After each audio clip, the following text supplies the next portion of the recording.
Sinkulamusizaako nnyo mukwano gwange yonna gy'osinza obba ng'otuwuliza bwe bali kwekumira ku UG Updates TV. Olunaku olw'eggulo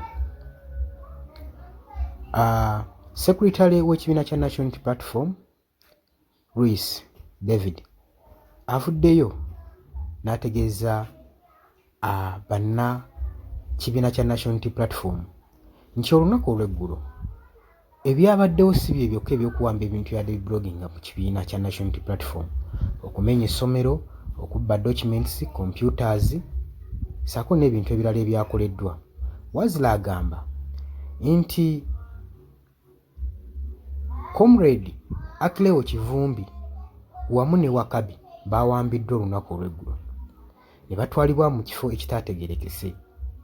Wabula balabiddwako olunaku olw'eggulo Akileo Kivumbi ng'akomezebwawo mu maka ge nga bagenze okuceekinga maka ge ne batwala buli kintu ekyadde kiwandiikiddwako People Power ssaako ne documents endala mu maka ga Akileo Kivumbi.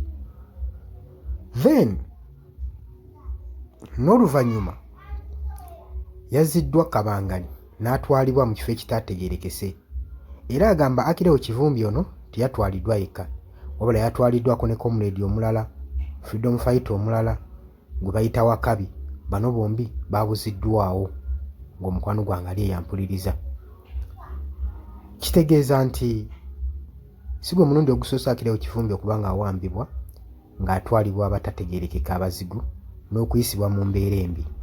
Kitegeeza nti nno nti kino ekifaananyi kyongera okuba nga kisiiga embeera ne human rights violation eri mu regime eno eri mu buyinza. Era buli muntu ng'ali mu kibiina ekiri ku opposition kitegeeza nti nno y'embeera gy'agenda okuba ng'ayisibwamu buli ali ku opposition. Mu mbeera eno twandigambye nti nno oba constitution zaffe tezikola, tewali baddewo nsonga lwaki banditaddewo babaga etteeka ery'okubeerawo owekuteekawo opposition ku gavumenti ng'ate gavumenti eyaliteekawo teyagala kubanga eopozingibwa.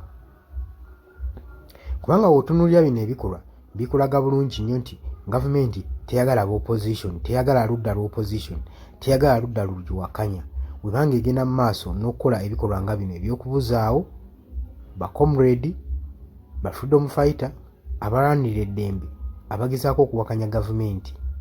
Olunaku olw'eggulo twalabye nga ekibiina kya National Unity Platform kisalibwako ne kiwambibwa mu biri kimu era ne batwala ebintu bingi nnyo mu kibiina ekyo nga n'ekigendererwa tekimanyikiddwa. Kale aba National Unity Platform kye bavuddeyo ne bagamba nti nno era bo bali alaati ku kyonna kye bagenda mu maaso n'okubala, ssaako n'ebitongole ebirwanyizi by'eddembe ly'obuntu tewali kyavuddeyo kulwanirira ku bantu abawambibwa ne gavumenti eno. Era beebuuza ggwanga ki ddala lino ng'eddembe ly'obuntu ligenda mu maaso n'okuttattanizibwa. Ki ky'olowooza ku nsonga eno? Gye oli ku UG Updates TV kw'osinza obba ng'otuwuliriza, bwe tannatuyingako okkirira wansi waliwo ekigambo subscribe kikooneko obeere ng'otwegattako ddala bulungi. Abali mu diaspora mbalamusizzaako nnyo mwe bali kwekumira ku UG Updates TV.